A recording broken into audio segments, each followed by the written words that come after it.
تو اس کو آتے ساتھ ہی اچھے جاب مل گئی. اور جو بہو ہے لبنہ وہ ایک بیوٹی اسٹوڈیو پہ کام کرنا شروع ہو گئی ہے. اس نے بیوٹیشین کا کورس کیا ہوا تھا, بیوٹی اسٹوڈیو میں ایک کام کرتی ہے, پرماننٹ نیل کلر اور ہیئر ایکسٹینشنز وغیرہ کا کچھ کرتی ہے وہ. تو لبنہ کے بارے میں بتاتی ہیں کہ پاکستان میں بھی صرف 1 مہینہ ان کے پاس رہی تھی, اس کے بعد یہ لوگ کینیڈا موو ہو گئے تھے, تو کوئی زیادہ ان کے ساتھ اس کا رابطہ پاکستان میں بھی نہیں تھا. بس ایک جو مہینہ شروع کا تھا اس میں تو گھومتے گھماتے ہی رہے, ہنی مون کرنے نکل گئے تھے, اور اتنی دیر میں بس ان کے ٹکٹس وغیرہ آ گئے ہوئے تھے, تو یہ لوگ شادی کے 1 مہینے بعد ہی کینیڈا چلے گئے تھے. مطلب کہ میرے ساتھ لبنہ کا کوئی خاص انٹریکشن پاکستان میں نہیں ہوا تھا. کہہ سکتے ہیں کہ جانتی ہی نہیں ہوں اس کو ایز اے پرسن کہ وہ کیسی تھی. فون پہ بھی کبھی بات ہونی تو بیٹے نعمان کے ساتھ ہی ہونی, تو بہو کے ساتھ کبھی بات بھی نہیں ہوئی فون کے اوپر. یہ 2 سال کے بعد جب میں آئی ہوں کینیڈا تو پہلی دفعہ ہی اپنی بہو کے ساتھ بھی آمنا سامنا ہوا ہے. تو جو مجھے پتہ چلا ہے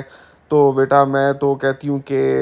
کیا ہی ہو گیا ہے ہمارے ساتھ. میں نے پوچھا کیا ہو گیا؟ کہتی ہیں کہ پاکستان میں وہ کبھی کبھار جینز کرتا پہن لیتی تھی, بہرحال دوپٹہ بھی لیتی تھی, اور اس کے علاوہ تو جو پاکستانی جیسے قمیض شلوار اور 3 پیس سوٹ ہوتے ہیں وہی پہنے ہوتے تھے. لیکن اس بار جب میں کینیڈا میں ایئرپورٹ پر لینڈ ہوئی اور میری پہلی نظر بہو کے اوپر پڑی تو اس نے تو جو پہنا ہوا تھا دیکھ کے میرا ادھر ہی دل خراب ہو گیا. تھلے لایا ہوا ٹراؤزر تے اتنے پائی ہوئی ٹی شرٹ تے تک کہ میرا تے پہلی نظر ہی چینا دل ہی سڑ گیا کہ میرے پتر کے کمائی کیتی ہے. تو میرے نال گلے لگی تے جفا پا کے کہندی ہے ہاؤ آر یو شمیم. میں وکا بکا میں کہ میں دی ماں دی جائی ہاں, تے من کہندی پی ہے شمیم, میرے نا تو من بلاندی پی ہے. ایڈی آزادی تے ایڈی بے تکلفی تے ایڈا ماڈرن زمانہ ہوئی ہے. تو ناظرین یہاں پر میں نے کچھ انہی کا ایکسنٹ کریٹ کرنے کی کوشش کی ہے, پتہ نہیں پنجابی بول رہی تھی یا پٹواری, لیکن ان کا کہنے کا مقصد یہ تھا کہ اپنے بہو کی جو ڈریسنگ تھی اس کے ساتھ وہ بالکل بھی کمفرٹیبل نہیں تھی. ان کو اچھا نہیں لگتا کہ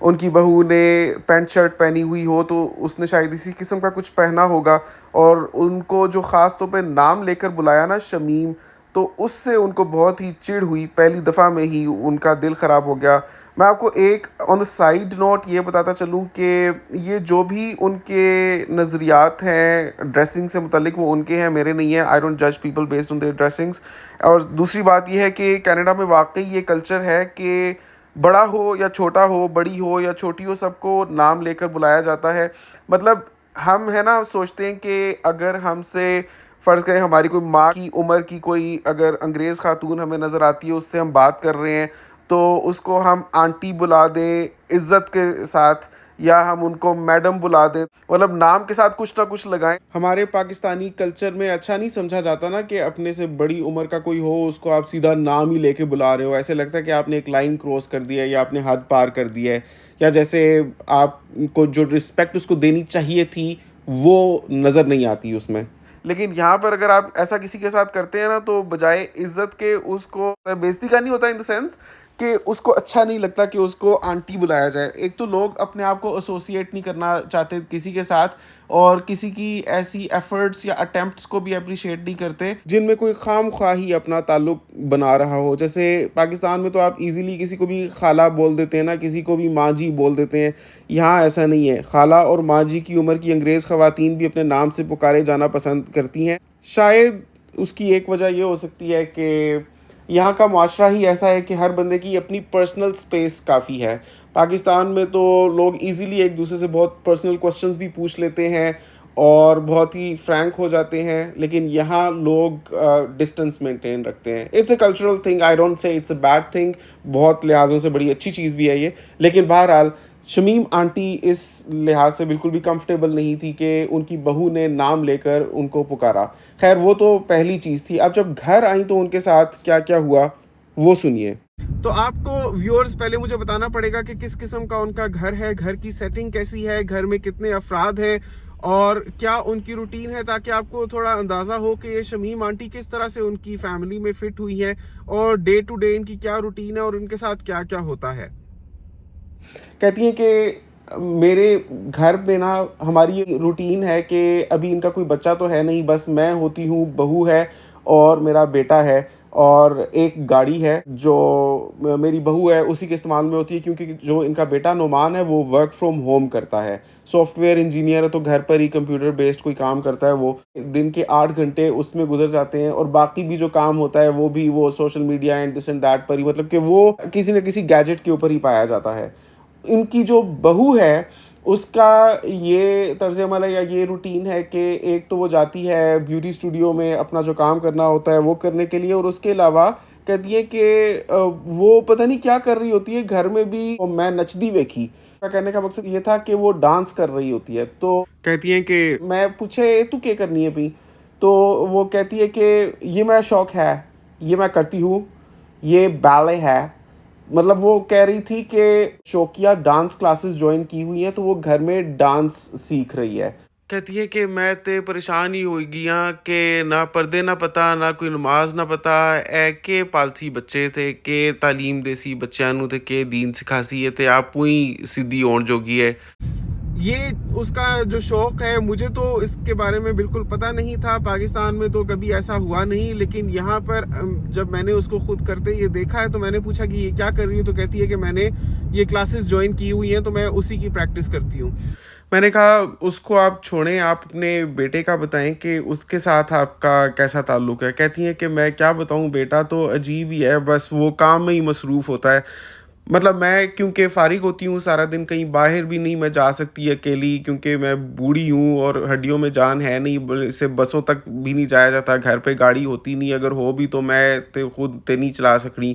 تو بہو ان کو بالکل بھی لفٹ نہیں کراتی، نہ کہیں لے کر جاتی ہے، اور بیٹا ہر وقت اپنے کام میں مصروف ہوتا ہے، تو کہتی ہیں کہ میں گھر کے اندر ہی کیونکہ بیٹھی رہتی ہوں تو کم از کم میری کوشش ہوتی ہے کہ کچھ نہ کچھ میں کرتی رہوں، ایک تو عادت سے ہی مجبور ہوں میں، ایسا نہیں ہے کہ یہ لوگ مجھے بولتے ہیں کرنے کے لیے، لیکن میں خود ہی سے کچھ نہ کچھ کرنے لگ پڑتی ہوں، جیسے میں کھانا بنا دیتی ہوں اور میں کوشش کرتی ہوں ان کے کپڑے دھو دوں، لیکن میں نے دیکھا کہ میں جو مرضی کروں نہ تو میرا بنایا ہوا کھانا کوئی کھاتا ہے، اور کپڑے حالانکہ میں نے دھوئے ہوتے ہیں ان دھلے ہوئے کپڑوں کو دوبارہ دھویا جاتا ہے۔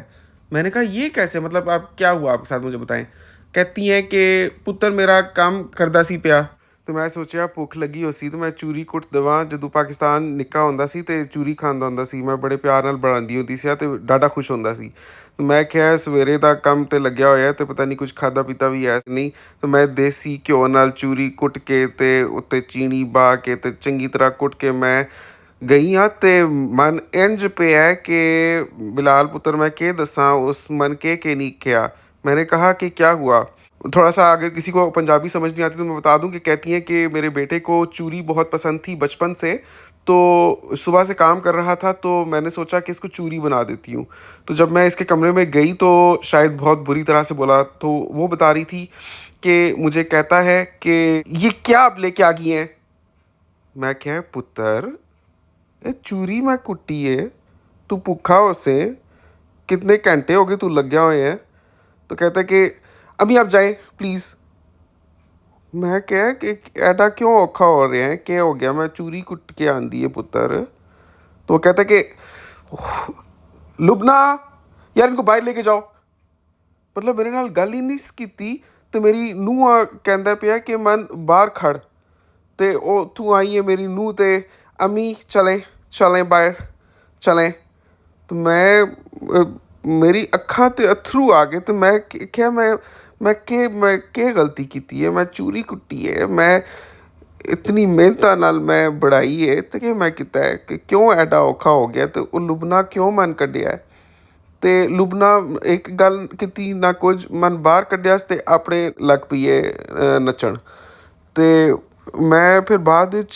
جدوں پتر نکلیا ہے کام کر کے 8 گھنٹہ بعد، تو میں پوچھا کیا ہو گیا ہے، میں چوری کٹی سی نا، کیا ہو گیا ہے ایڈا کیوں میرے نال اوکھا ہوئے ہیں، تو ان کا بیٹا کہتا ہے کہ آپ کو پتہ کہ میں میٹنگ میں تھا اور سب لوگ کانفرنس کر رہے تھے وہاں، اس میٹنگ میں کم از کم میرے علاوہ 6 لوگ موجود تھے اور سب نے کمپیوٹر سے آپ کو دیکھا ہے۔ تو ناظرین یہ تھی شمیم آنٹی کی روداد، سن کر آپ خود ہی فیصلہ کیجئے کہ کیا انہوں نے پاکستان سے اپنا گھر بیچ کر کینیڈا آنے کا فیصلہ جو لیا تھا وہ درست فیصلہ تھا یا نہیں۔ ہو سکتا ہے کہ ان کے حال احوال سننے کے بعد آپ فوری طور پر ایک ججمنٹ قائم کر دیں کہ نہیں ان کے لیے اچھا تھا کہ یہ پاکستان میں ہی رہتی، ایسے بیٹے کا کیا فائدہ. لیکن اگر آپ حقیقی نگاہ سے دیکھیں تو ایک خاتون جو بیوہ ہو چکی ہے اور اس کا صرف ایک بیٹا ہے اور ویسے ہی کینیڈا موو ہو گیا ہے، تو ان کی تو کل کائنات وہ ایک بیٹا ہی ہے. وہ پاکستان میں اپنا گھر لے کر بیٹھ کر بھی کیا کرتی ہیں؟ اگر کوئی نوکر چاکر بھی ہوتے تب بھی سیکیورٹی کے مسائل تھے، کیونکہ ایک بزرگ خاتون کہاں تک اپنے آپ کو پروٹیکٹ کرتی ہیں. ایسے میں تو نوکروں سے بھی آپ اپنی چیزوں کو محفوظ نہیں کر سکتے. پھر ہر بندہ جانتا ہوتا ہے کہ یہاں پر اتنے بڑے گھر میں ایک اکیلی خاتون رہتی ہے، وہ بھی عمر رسیدہ، تو اس سے تو ہتھیار لینا آسان ہے. پاکستان میں جس قسم کا جنگل کا قانون چل رہا ہے اور لوگوں کے اگر علم میں آ جاتی ہے ایسی چیزیں تو لوگ طاق میں رہتے ہیں اور لوگ نشانہ باندھ کر بیٹھے ہوتے ہیں. تو میں سمجھتا ہوں کہ ان کے لیے بہت ہی ضروری تھا اپنے بیٹے کے پاس موو ہو جانا. ایک سپورٹ سسٹم ہے ان کے لیے آخرکار. لیکن ساتھ ہی ساتھ میں سمجھتا ہوں کہ بہت ہی مشکل سچویشن ہے جس میں شمیم آنٹی پھنسی ہوئی ہیں، اسپیشلی اس وجہ سے کہ ان کے گھر میں کوئی اوقات نہیں ہے. مطلب ایک چیز ہوتی ہے نا کہ ساری عمر محنت کرنے کے بعد، بچے پالنے کے بعد، ماں باپ کم از کم اتنا تو ڈیزرو کرتے ہیں کہ ان کو وہ درجہ دیا جائے، وہ مقام دیا جائے، وہ رسپیکٹ دی جائے جو اللہ تعالیٰ نے ان کے لیے خاص رکھی ہے. مطلب اللہ نے فرمایا ہے کہ جنت ماں کے پیروں تلے ہے. تو یہ سٹیٹس اگر ان کا سمجھا ہوتا نعمان نے تو ظاہر ہے کہ ان کی فرما برداری اور ان کا خیال اور ان کا احساس اس کے لیے سب سے زیادہ مقدم ہوتا اور وہ اپنی بیوی کو بھی تاکید کرتا کہ ان کا خیال رکھنا ہے. اب یہ تو وہ معاملہ ہے نا کہ شمیم آنٹی اکیلے رہ ہی نہیں سکتی، ان کی کفالت بھی اب اسی بیٹے کی ذمہ داری ہے کیونکہ ان کا اس دنیا میں اور کوئی بھی نہیں ہے. تو نعمان کا تو یہ فرض بنتا ہے، اور نعمان بینگ ان کینیڈا تو اس کی رسپانسبلٹی ہے کہ اپنے ماں کو یہاں پر کمفرٹ پرووائڈ کرے. اب بوڑھی ماں کچن میں کھانا بنا رہی ہے اور بیوی لاؤنج میں بیلے ڈانس کی کلاسز کی پریکٹس کر رہی ہے، بیلے ڈانس پریکٹس کر رہی ہے. ماں کو شوگر بھی ہے اور ان کو چکر بھی آ جاتے ہیں اور ان کا کوئی اعتبار نہیں، کھڑے کھڑے کبھی پیاز کاٹتے کاٹتے ہی گر جائیں وہ، اور قریب ہی چولہا ہوتا ہے اور ان کی ہڈیوں میں بھی درد ہے. تو ایک تو ویسے ہی پھسل سکتی ہیں فرش کے اوپر اور پھر چکر آ سکتا ہے. تو میرا نہیں خیال کہ اتنی عمر میں، مطلب 70 ایئرز کے قریب ان کی ایج ہے، تو ان کے لیے یہ موضوع ہے کہ وہ کچن میں کھڑے ہو کر کھانا بنائیں. پھر وہ کھانا بناتی ہیں تو ظاہر ہے وہ تو اپنے ماحول کی ہلی ہوئی ہیں. اگر وہ نعمان کے لیے چوری بنا کر لے ہی آئی تھی تو یہ نعمان کا کام تھا کہ اگر کوئی میٹنگ چل رہی تھی تو وہ یا تو کمرہ اندر سے لاک کر کے رکھتا کہ کوئی اندر آ ہی نہ سکتا. کمرہ بھی نعمان نے کھولا ہوا ہے. ایسے میں اگر اس کی ماں اس کو چوری دینے کے لیے آ ہی گئی تو پھر کیا ہی وبال آ گیا. میں سمجھتا ہوں کہ کینیڈا میں ورک فرام ہوم جب ہم کرتے ہیں اور اس طرح سے جب آن لائن میٹنگز ہوتی ہیں ٹیمز پر یا زوم پر، تو اس میں یہ آپشن ہوتی ہے کہ آپ اپنا بیک گراؤنڈ سلیکٹ کر لیں. اس میں وہ آپشن ہوتی ہے کہ آپ کے بیک گراؤنڈ میں چاہے بندے چل پھر رہے ہوں، چاہے 4-5 لوگ آپ کے بیک گراؤنڈ میں آپ کے ساتھ بیٹھے ہوں، تو میٹنگ روم میں جتنے لوگ ہیں ان کو ایک بھی نظر نہیں آئے گا. اگر آپ ایسا بیک گراؤنڈ سلیکٹ کر لیں گے کہ آپ اس میں صرف آپ ہی نظر آئیں گے اور باقی تمام بیک گراؤنڈ مٹ جائے گا، وہ ریپلیس ہو جائے گا کسی اور کرٹن ڈراپ کے ساتھ. تو نعمان کو چاہیے تھا کچھ اس طرح کی سیٹنگ کر لیتا اس میٹنگ، اس کانفرنس ایپ میں، بجائے اس کے کہ اگر اس کی ماں نظر آ ہی گئی دوسروں کو تو اس میں بھی ایون اگر اس نے نہیں بھی سلیکٹ کیا ہوا تھا پھر بھی اس کی ماں نظر آ گئی تب بھی کوئی پریشانی کی بات نہیں تھی، کوئی اس میں شرمندہ ہونے کی بات نہیں تھی. ہم سب کی مائیں ہوتی ہیں. کون انسان ہے جو بغیر ماں کے جنا ہے، چاہے وہ پاکستانی ہو، دیسی ہو یا انگریز ہو؟ اس میں اتنی شرم کرنے کی کون سی بات ہے؟ اس کو چاہیے تھا کہ آرام سے تمیز کے ساتھ ان کو بول دیتا کہ میں بس میٹنگ سے فارغ ہو کر کھاتا ہوں یا کچھ بھی ایسے بول دیتا. لیکن جس طرح سے اس نے اپنی ماں کو جھڑکا، تو جو جھڑک ہوتی ہے نا یہ بوڑھے لوگوں کے دل پر تیر کی طرح سے جا کر لگتی ہے. Because after all they have done for their children or their life، ان کو صرف اتنی سی توقع ہوتی ہے، صرف اتنی سی بھوک ہوتی ہے کہ ان سے کوئی پیار سے بات کر لے. تو جب نعمان نے ان کو جھڑکا تو میں سمجھ سکتا ہوں کہ ان کے دل کو بہت ٹھیس پہنچی ہوگی. یہی وجہ ہے کہ اللہ تعالیٰ نے فرمایا ہے کہ ماں باپ کو اف تک نہ کہو، کیونکہ اللہ تعالیٰ کو پتا ہے کہ اف کس طرح سے لیتے ہیں ماں باپ اور وہ لوگ کتنے سینسیٹیو ہوتے ہیں ہمارے جیسچرز کے ساتھ، اور جس طرح سے ہم بیہیو کرتے ہیں, جو الفاظ کا چناؤ ہم کرتے ہیں, تو ایسے میں نعمان کی سرد مہری اور کڑوا لہجہ اس کی ماں کے دل کو چھلنی کر گیا. اب میں یہ کہنا چاہوں گا کہ ہم دیکھ ہی سکتے ہیں کہ ان کے بیٹے اور ان کی بہو کی کوئی جذباتی وابستگی نہیں ہے بوڑھی ماں کے ساتھ, لیکن حقیقی نظر سے دیکھا جائے تو ان لوگوں کے علاوہ ان کا اس دنیا میں کوئی ہے بھی نہیں. اور خاص طور پہ اب جب وہ پاکستان سے اپنا گھر بیچ کر آ چکی ہیں تو اس کے بعد تو ان کے پاس یہی آپشن ہے کہ وہ یا تو پاکستان اگر واپس جاتی ہیں تو وہاں کہیں کرائے پر رہیں, لیکن ان کے لیے رہنا آسان نہیں ہوگا, کیونکہ ظاہر ہے ایک جیتے جاگتے بندے کو زندگی گزارنے کے لیے روزانہ کا سودا سلف بھی چاہیے, کوئی ٹرانسپورٹ کا سسٹم بھی ہونا چاہیے, کوئی ہاؤس ہیلپ بھی ہونی چاہیے. تو وہ ساری چیزیں خیر وہ ارینج تو کر سکتی ہیں, اتنی امیر تو ہیں, لیکن اس کے باوجود مشکل ہوتی ہے. جبکہ یہاں پر ان کا بیٹا ہے, مجھے لگتا ہے کہ ان کو یہاں پر ہی اپنے بیٹے کے ساتھ ہی رہنا چاہیے, لیکن ان کو بیٹے کو بٹھا کر سمجھانا چاہیے کہ وہ یہ گھر کے کام کاج اپنے بیٹے اور بہو کے سٹینڈرڈ کے مطابق نہیں کر سکتی. لیکن یہ بھی these are just my 2 cents. اب یہاں پر it's easy said than done. جب آپ ان بزرگوں کی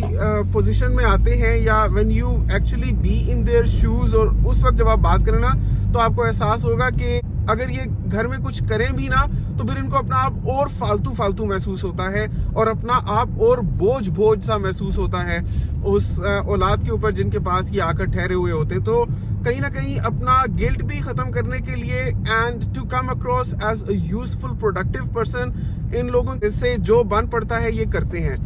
بہت سے لوگ تو ظاہر ہے کہ اپنے اولاد کی خوشی کے لیے بھی ایسا کرتے ہیں, ان کو خوشی محسوس ہوتی ہے اپنے پوتے پوتیوں کو اسکول سے پک اور ڈراپ کر کے, یا ان کے کپڑے استری کر دینے سے, یا ان کی لانڈری کرنے سے ان کو خوشی محسوس ہوتی ہے. لیکن بہرحال 100 باتوں کی ایک بات میں ضرور کہوں گا کہ یہ زندگی آسان نہیں ہے. یہ زندگی جو ہم سوچتے ہیں کہ جو بزرگ لوگ باہر کے ممالک میں اپنے بچوں کے پاس چلے گئے ہیں, بہت سے بچے ایسے ہوتے ہیں کہ بہت فرما بردار ہوتے ہیں اور بہت ہی ریسپیکٹیبل ہوتے ہیں, اور ان کو احساس ہوتا ہے اپنے ماں باپ کے درجے کا. لیکن اس قسم کے کیسز بھی ایک ریالٹی ہے. میں یہ نہیں کہتا کہ سبھی یہ کیسز ایسے ہوتے ہیں, لیکن اس طرح کے کیسز ہی ہوتے ہیں. یہ بھی سچ ہے, حقیقت سے دور نہیں ہے یہ باتیں بھی. اور مجھے لگتا ہے کہ ایسے لوگوں کو اللہ تعالیٰ ہدایت دے, اللہ ان کی آنکھیں کھولے, بیکاز یہ جو ماں باپ ہیں یہ چند ہی روز کے مہمان ہوتے ہیں. انہوں نے ہمیشہ ساتھ نہیں رہنا ہوتا, بیوی نے تو ہمیشہ ہی ساتھ رہنا ہے. لیکن ماں کا درجہ نعمان کو پہچاننا چاہیے اور اس کو رسپیکٹ دینی چاہیے, اور ان کو اپنے گھر میں کمفرٹیبل محسوس کروانے کی کوشش کرنی چاہیے. ناظرین, اگر آپ کا بھی کوئی بھی مسئلہ ہے جو آپ میرے ساتھ شیئر کرنا چاہتے ہیں, جو آپ عوام الناس کے ساتھ شیئر کرنا چاہتے ہیں, تو میرا واٹس ایپ نمبر نیچے ڈسکرپشن میں گیون ہے. Feel free to reach out to me on that WhatsApp number, اور مجھے وائس میسج کیجیے گا. میں جب بھی فرصت ملے گی تو آپ کو انشاءاللہ رپلائی بیک کروں گا. امید کرتا ہوں آپ کو آج کی ویڈیو پسند آئی ہوگی. شمیم آنٹی کو کیا کرنا چاہیے نیچے کامنٹس میں ضرور اپنی رائے کا اظہار کیجیے گا. آپ سے ملاقات ہوتی ہے انشاءاللہ اگلی ویڈیو میں. دعاؤں میں یاد رکھیے گا. اگلی دفعہ تک کے لیے اللہ حافظ.